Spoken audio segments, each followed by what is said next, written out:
Hello বন্ধুরা, সবাইকে স্বাগত জানাই স্টাডি সাকসেস কোচিং সেন্টারে। বন্ধুরা, আজকে আমরা যেটা আলোচনা করব 22/11/2023-এর সেকেন্ড শিফট। 22/11/2023-এর সেকেন্ড শিফটে এসএসসি দিল্লি পুলিশের যে এক্সাম হয়েছিল সেই এক্সামে জেনারেল অ্যাওয়ারনেসের 50খানা কোশ্চেন, গুরুত্বপূর্ণ 50খানা কোশ্চেন। তো এটা আমাদের আজকে ক্লাস নম্বর 19। তো ক্লাস শুরুতে প্রথমে বলি, তোমরা কারা এবারে জিডি এক্সাম দিচ্ছ? যারা দিচ্ছ তো অবশ্যই কমেন্ট করে জানাও কবে তোমাদের এক্সামটা পড়েছে। কমেন্ট করে জানাও, তাহলে পরের ক্লাসে তোমাদের জন্য একটা সুখবর রয়েছে। ঠিক আছে, তো অবশ্যই কমেন্ট করে জানাও কারা জিডির এক্সাম দেবে। এবার তোমাদের দেখো, আগের দিন যে হোমওয়ার্কটা দিয়েছিলাম, কী দিয়েছিলাম? ভিতরগাঁওয়ের ইটের মন্দির কোন রাজ্যে অবস্থিত? সঠিক অ্যান্সার অপশান নাম্বার 3, উত্তরপ্রদেশ। তো সর্বপ্রথম সঠিক অ্যান্সার দিয়েছে কে? সর্বপ্রথম দিয়েছে রূপন্ত। রূপন্ত সর্বপ্রথম সঠিক অ্যান্সার দিয়েছে, তারপরে শুভেন্দু দিয়েছে সঠিক অ্যান্সার। দুজনেই সঠিক অ্যান্সার দিয়েছে। এরপরে তোমাদের আজকের হোমওয়ার্ক। আজকের যে হোমওয়ার্কটা থাকবে, কোন সালে রবার্ট হুক কোষ শব্দটি আবিষ্কার করেন? রবার্ট হুক কোষ শব্দটি আবিষ্কার করেন কত সালে? 1675, 1665, 1875, না হচ্ছে 1765? কোনটা হবে অবশ্যই কমেন্ট করে জানাবে। ঠিক আছে, অবশ্যই কমেন্ট করতে হবে। এবার দেখো, আজকের ক্লাসের প্রথম কোশ্চেন খুবই ইম্পর্ট্যান্ট কোশ্চেন, যেটা বহুবার এসএসসির এক্সামে আসে। এসএসসির যে কোনো এক্সামে কিন্তু এই কোশ্চেনটা তোমরা দেখতে পাবে। নিম্নলিখিত ঔপন্যাসিকদের মধ্যে কে এ সুটেবল বয় লিখেছেন? এ সুটেবল বয়, এটা কার লেখা? কার লেখা বলো? আমরা কিন্তু বহুবার আলোচনা করেছি, প্রত্যেকটা এমটিএস, জিডি, সিজিএল, সিএইচএসএল প্রত্যেকটা ক্লাসেই আমরা আলোচনা করেছি। তো এটা হয়ে যাবে অপশান নাম্বার 2, বিক্রম শেঠ। তাই তো, বিক্রম শেঠের লেখা এ সুটেবল বয়। এরপরে 2 নম্বর কোশ্চেন, মিনাতি মিশ্র কোন ধরনের নৃত্যের অবদানের জন্য পদ্মশ্রী উপাধিতে ভূষিত হন? কী হয়ে যাবে সঠিক অ্যান্সার? না হচ্ছে অপশান নাম্বার 4, ওড়িশি নৃত্যের জন্য কিন্তু পরিচিত মিনাতি মিশ্র।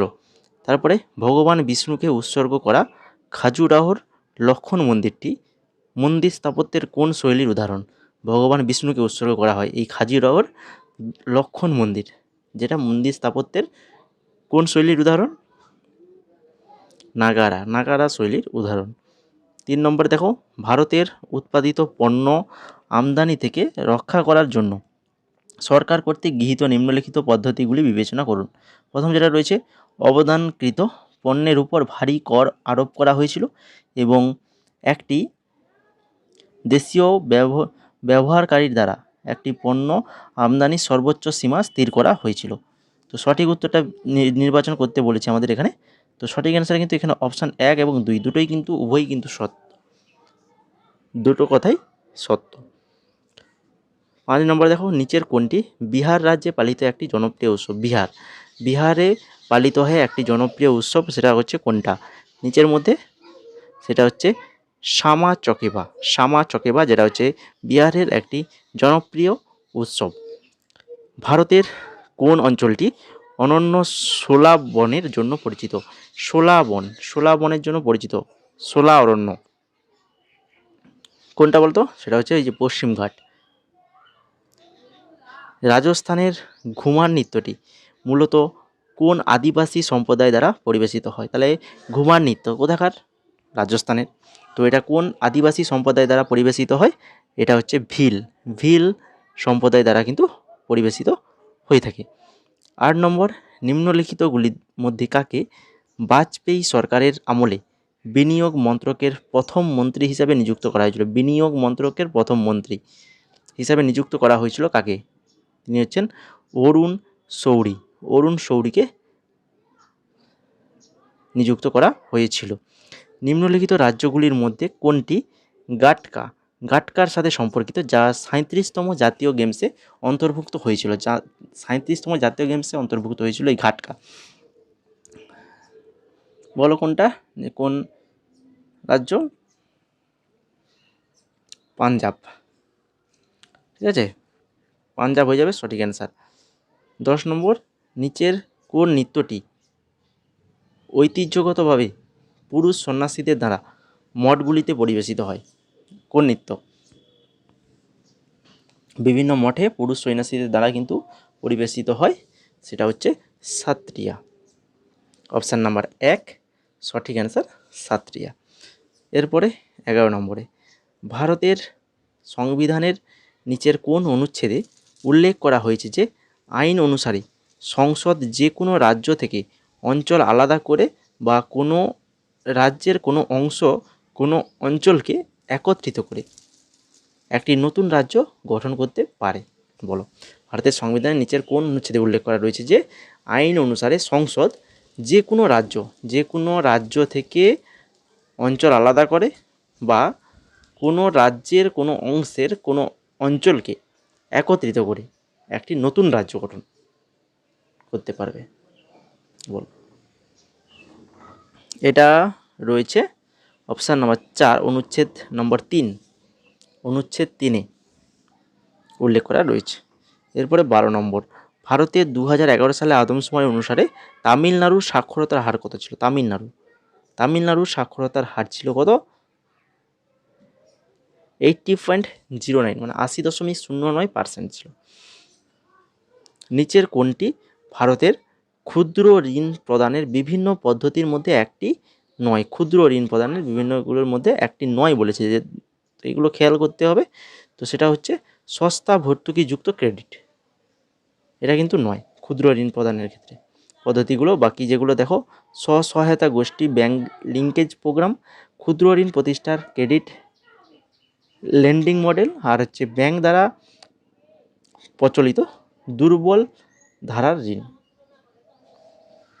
14 নম্বর দেখো, ভারতের সংবিধানের নিচের কোন অনুচ্ছেদে অধীনে অরুণাচল প্রদেশের রাজ্যপালের আইন শৃঙ্খলার বিষয় এবং একসাথে সম্পর্কিত তার কার্যাবলী সম্পাদনের ক্ষেত্রে বিশেষ দায়িত্ব রয়েছে? কত নম্বর অনুচ্ছেদ? না হচ্ছে এটা ধারা 371H, ধারা 371H। এরপরে 15 নম্বর কোশ্চেন। 15 নম্বরে কী রয়েছে? নিচের কোন শব্দটি ভারতীয় সংবিধানের অনুচ্ছেদ 15 এর অংশ নয়? যতদূর পর্যন্ত বৈষম্যের কারণ রয়েছে, নিচের কোন শব্দটি ভারতীয় সংবিধানের অনুচ্ছেদ 15 এর অংশ নয়?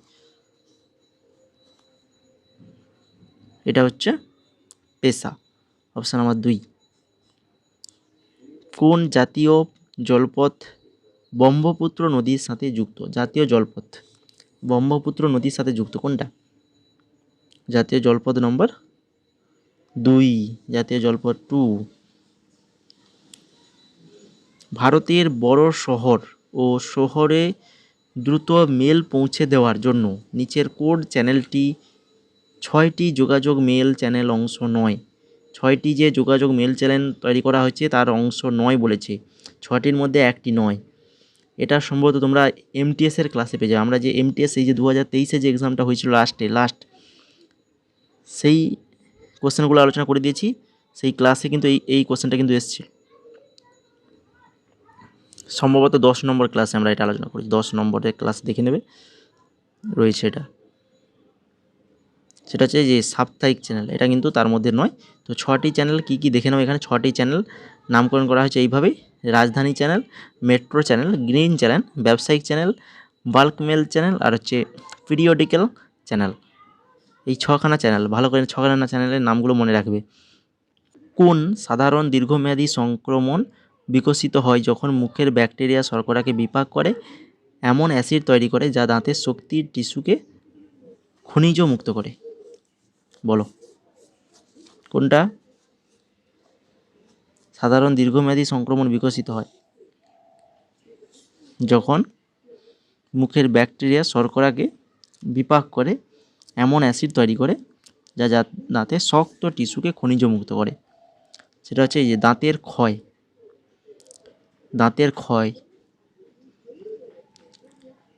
দেহিং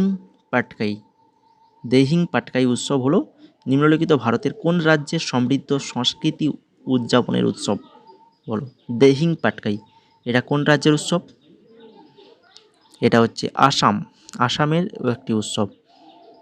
গুরু হরগোবিন্দ অধীনে শিখরা ড্যাশের রাজত্বকালে 4বার মুঘলদের পরাজিত করেছিল। 4বার পরাজিত করেছিল গুরু হরগোবিন্দের অধীনে শিখরা। কার রাজত্বকালে? না হচ্ছে শাহজাহানের রাজত্বকালে 4বার কিন্তু মুঘলদের পরাজিত করেছিল। ভারতের সংবিধানের কোন অংশে সংবিধান সংশোধনের পদ্ধতি নির্ধারণ করা হয়েছে? সংবিধানের সংশোধন পদ্ধতি নির্ধারণ করা হয়েছে কোন অংশে? তো অংশ নম্বর হচ্ছে 20, পার্ট XX অর্থাৎ অংশ নম্বর 20। বিষুব রেখার উপরে ট্রপোপোজে বাতাসের তাপমাত্রা কত? ট্রপোপোজে বাতাসের তাপমাত্রা কত? -80°C, -80°C। এরপরে 23 নম্বর, আর যারা এখনও পর্যন্ত ক্লাসটাকে লাইক করোনি তো অবশ্যই বলবো যে ক্লাসটাকে লাইক করে দাও, দেরি না করে লাইকটা কিন্তু অবশ্যই করে দাও, এবং হোমওয়ার্কের অ্যান্সার যদি না করে থাকো অবশ্যই হোমওয়ার্কের অ্যান্সার করে দাও, ঠিক আছে? আর যারা জিডি এক্সাম দিতে যাচ্ছ তো অবশ্যই কমেন্ট করে জানাবে। এবার দেখো 23 নম্বরে, নিচের কাকে ভারতের ভজন সম্রাট বলা হয়? ভজন সম্রাট কাকে বলা হয়? তো তিনি হচ্ছেন অনুপ জালোটা। অনুপ জালোটাকে ভজন সম্রাট বলা হয়। নিচের কোন রাজ্যে 44তম দাবা অলিম্পিয়াড অনুষ্ঠিত হয়েছিল? 44তম দাবা অলিম্পিয়াড অনুষ্ঠিত হয়েছিল, এটা হচ্ছে তামিলনাড়ুতে হয়েছিল। এরপরে চলে যাও 25 নম্বরে। 25 নম্বরে কী রয়েছে?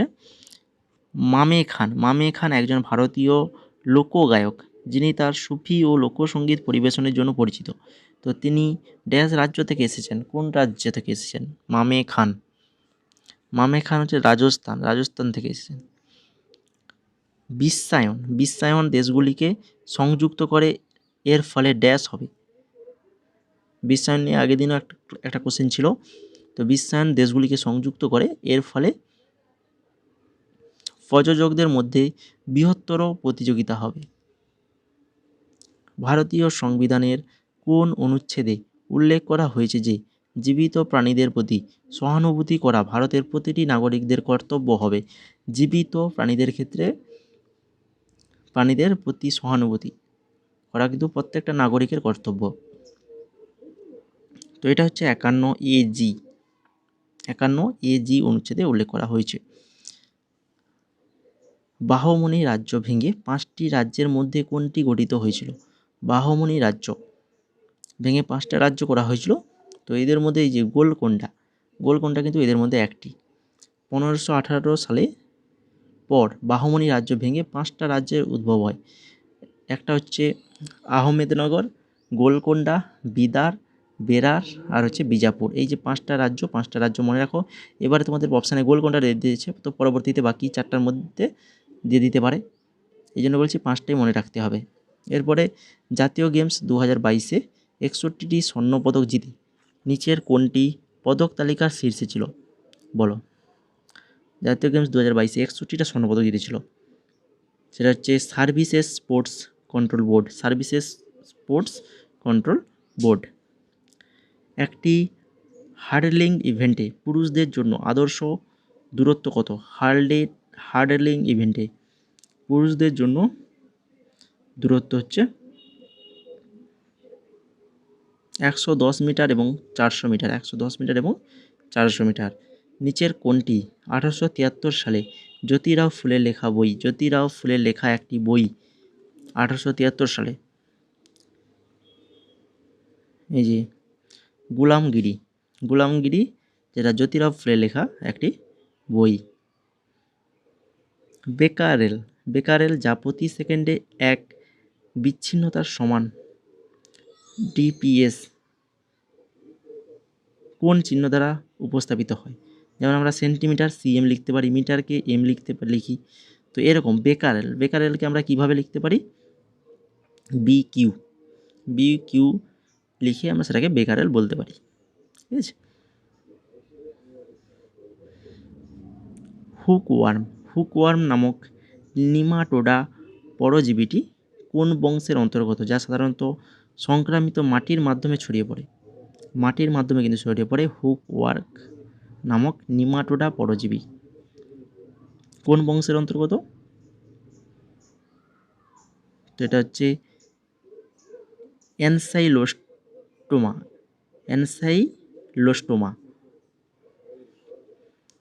নিচের কোন আইনের অধীনে সুপ্রিম কোর্ট আন্তর্জাতিক বাণিজ্য সালিস শুরু করতে পারে? আরবিট্রেশন অ্যান্ড কনসিলেশন অ্যাক্ট 1996, এই আইনের মাধ্যমে। উচ্চ আয়ের গোষ্ঠীতে করের হার বাড়ানো হয়েছে, যার ফলে ড্যাশ হয়েছে।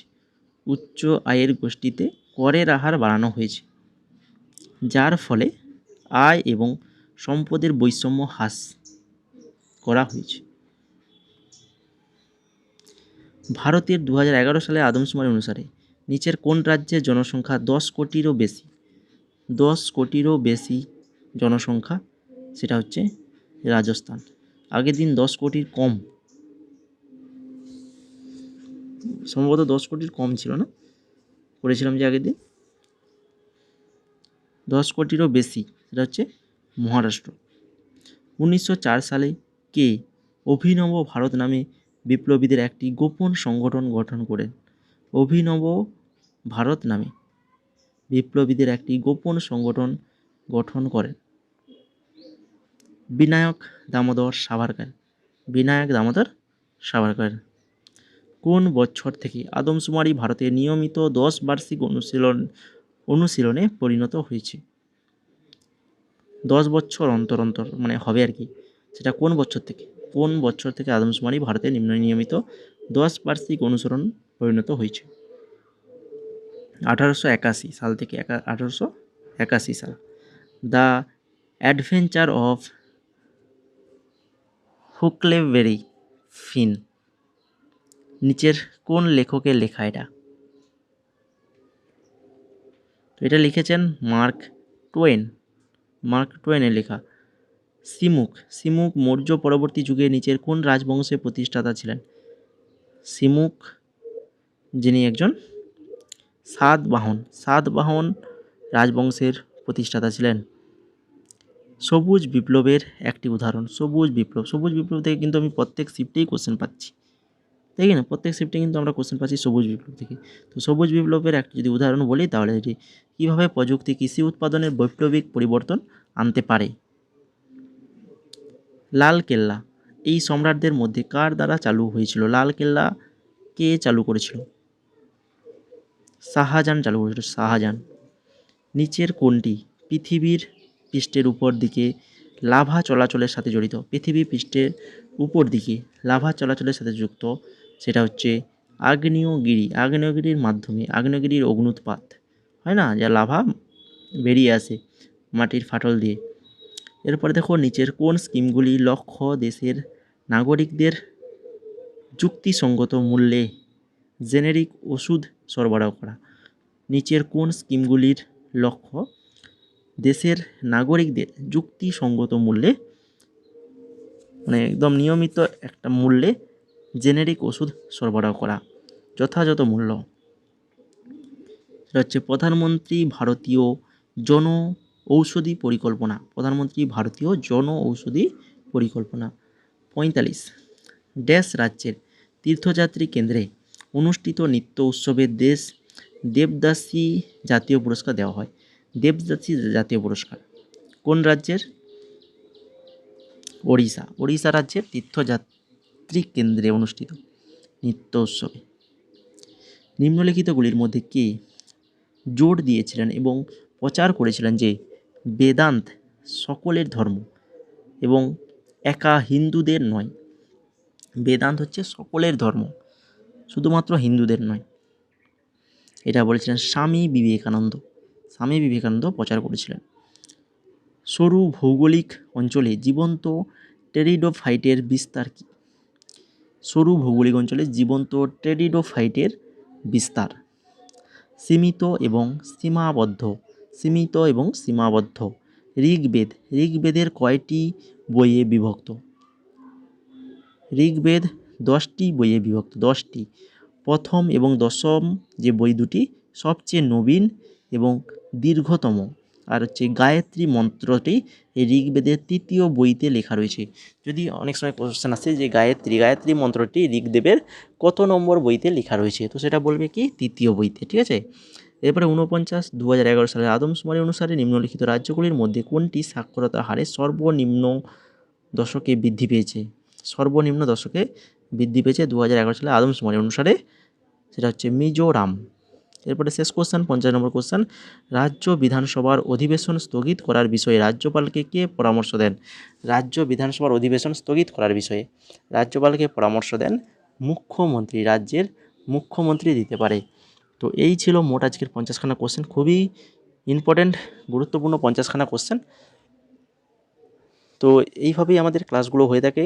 যারা তোমরা নতুন রয়েছো তো অবশ্যই ক্লাসটা লাইক করে দাও, এখন যারা লাইক করোনি ক্লাসটা লাইক করে দাও, এবং সেই সঙ্গে অবশ্যই ক্লাসটাকে শেয়ার করবে বন্ধুদের মাঝে, বেশি বেশি করে একটু শেয়ার করো তোমরা, এবং চ্যানেলটাকে সাবস্ক্রাইব যারা করোনি তো অবশ্যই সাবস্ক্রাইব করে রাখবে, এবং সেই সঙ্গে টেলিগ্রাম চ্যানেল, আমাদের study success coaching centre Telegram চ্যানেলে অবশ্যই যুক্ত হয়ে যাও। যুক্ত হয়ে গেলে কিন্তু পিডিএফগুলো পেয়ে যাবে, ফ্রি পিডিএফ কিন্তু আমাদের টেলিগ্রাম চ্যানেলেই দেওয়া হয়।